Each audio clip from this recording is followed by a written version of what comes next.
Hello everyone, Assalamualaikum semua. Bertemu kembali dengan saya Cikgu Farida.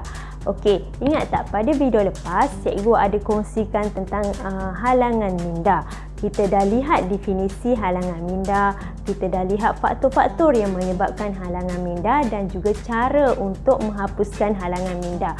Untuk video kali ini, Cikgu nak sharekan teknik menghapuskan halangan minda. Okey, sebenarnya teknik untuk menghapuskan halangan minda ni banyak sangat. Okey, jom kita sama-sama saksikan satu persatu.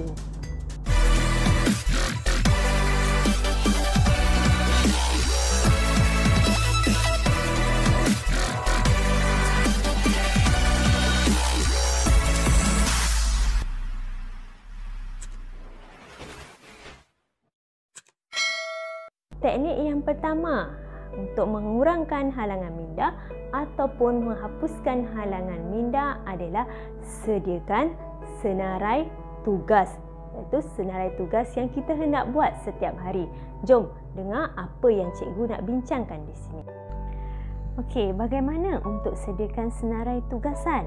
Okey, selalunya untuk menyediakan senarai tugasan ini kita perlu menyenaraikan 3 hingga 5 tugasan yang mencabar dahulu.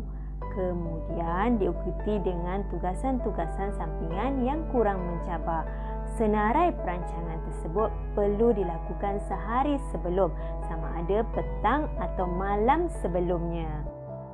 Dua pula adalah berehat seketika.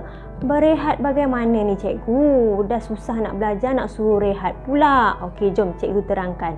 Macam mana cara untuk berehat seketika ataupun berehat sekiranya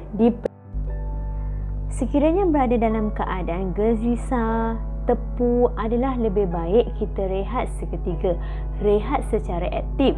Caranya adalah tenangkan diri, jauhkan diri daripada televisyen atau handphone, minum segelas air kosong atau makan buah-buahan, lihat tugasan yang telah berjaya kita selesaikan. Rasai kejayaan tersebut, pupuk rasa bangga terhadap diri sendiri.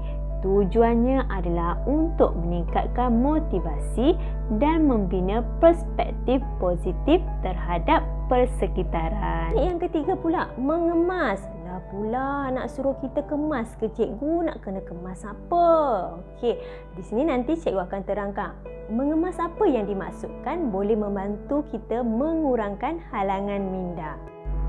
Meja yang bersepah dan tidak tersusun menggambarkan keadaan mental kita yang serabut dan belum bersedia. Keadaan buku yang tidak tersusun, bilik kurang kemas menyebabkan kita alami kegelisahan, kita bimbang, kita tertekan. Oleh itu, luangkan masa mengemas dan menyusun atur buku, dokumen, bahan-bahan pelajaran agar meja belajar kita jadi teratur dan bersih. Kawasan belajar yang tersusun boleh kita mencurahkan banyak tenaga untuk menyelesaikan tugasan. Teknik yang keempat, bertindak mengikut kemampuan diri sendiri. Jangan membandingkan diri sendiri dengan orang lain. Bagaimana caranya tu cikgu? Jom, cikgu akan jelaskan bagaimana cara untuk kita bertindak mengikut kemampuan diri kita sendiri. Setiap daripada kita ada limit. Oleh itu, jangan bebankan diri pada tugasan yang kita yakin kita tidak mampu menguruskannya. Terutama sekali apabila kita sibuk dengan tugasan yang hakiki. Ketidakmampuan mengatakan tidak pada tugasan yang di luar kemampuan menyebabkan kualiti kurang memuaskan dan membuatkan kita rasa letih. Sekiranya tidak dapat dielakkan, sediakan senarai tugas dan dahulukan yang utama. Okay, teknik yang kelima, jaga diri sendiri. Tak perlu nak suruh orang lain jaga diri kita. Kita kena jaga diri kita sendiri. Kawal diri kita sendiri. Bagaimana cara dia? Cikgu akan jelaskan. Sama seperti fizikal, mental juga perlukan rehat secukupnya. Sekiranya kita memaksa diri walaupun mental berada dalam keadaan letih, menyebabkan kesihatan mental kita mula terjejas. Produktiviti semakin menurun. Bukan itu saja, malah kesihatan juga turut merosot. Di sini cikgu sharekan teknik penjagaan diri secara ringkas. Pertama, dapatkan rehat dan tidur 7 hingga 8 jam sehari. Kedua, susun tugasan sekolah dengan bijak. Dahulukan yang utama. Ketiga, luangkan masa 30 minit sehari atau 3 kali seminggu untuk bersenam. Dan yang terakhir adalah fokus kepada here and now. Terusnya iaitu teknik yang keenam adalah free writing. Nak kena tulis apa ni cikgu? Dahlah kita ni rasa diri kita ni tak mampu nak berjaya.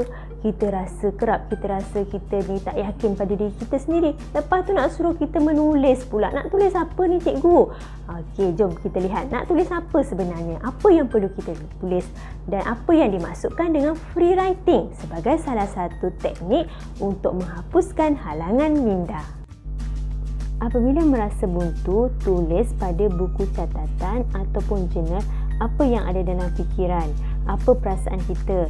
Tujuannya adalah untuk kita brainstorm idea-idea tentang diri sendiri dan juga persekitaran. Setelah menulis, relax antara 10 hingga 15 minit. Kemudian, tulis semula perkara yang berkaitan dengan tugasan atau di luar tugasan kita. Ini tujuan untuk membantu kita mengalirkan idea-idea tentang apa yang perlu kita lakukan. Teknik yang ketujuh, belajar sesuatu yang baru. Rajin-rajinkan diri belajar sesuatu yang baru untuk diri sendiri. Seringkali kita buntu, kita akan suka memikirkan idea-idea baru. Oleh itu, kita boleh cuba membaca artikel, mencuba tugasan baru atau mempelajari perkara-perkara di luar bidang kita. Secara tidak langsung dapat membantu kita berfikir dengan cara baru, meningkatkan kreativiti dan meningkatkan keupayaan. 8. Lihat sekali lalu status rakan-rakan di sosial media. Sekali lalu saja tak perlu kita stalk dengan kawan-kawan kita punya IG, kawan-kawan kita punya Twitter. Okey, sekali lalu saja kita lihat apa yang berlaku dalam kalangan kawan-kawan kita. Sosial media adalah salah satu cara terbaik untuk mendapatkan inspirasi. Caranya adalah meluangkan masa meneliti status rakan-rakan, keluarga dan kenalan. Kadang-kadang ini boleh membantu kita memberi idea untuk mencari jalan penyelesaian, mengenali orang yang profesional untuk mendapatkan hikmat nasihat. Namun begitu, kita perlu lebih berhati-hati, iaitu tidak membandingkan diri dengan rakan-rakan lain. Unfollow sekiranya menimbulkan kontroversi pada diri sendiri. Ingat, buat sesuatu yang dapat meningkatkan produktiviti diri. Yang terakhir, teknik yang terakhir adalah menganalisis idea orang lain, iaitu orang di sekeliling kita. Bagaimana cara kita nak menganalisis? Adakah dengan cara kita menganalisis idea orang lain dapat membantu mengurangkan halangan minda kita? Dan jom sama-sama mendengar penerangannya daripada cikgu. Mencari maklumat bagaimana mengendalikan isu-isu yang dihadapi dengan bertanya pada orang yang berpengalaman. Mencari maklumat di internet untuk mendapatkan idea daripada mereka yang profesional. Sesuaikan idea tersebut dengan keadaan yang dialami oleh diri sendiri dan laksanakan idea tersebut secara perlahan-lahan. Kesimpulan, pertama, hadapi cabaran dengan tenang kerana tiada siapa yang boleh berjaya sehingga ke puncak kejayaan tanpa cabaran. Sebenarnya, cabaran dalam hidup jauh lebih sukar berbanding cabaran dalam pelajaran.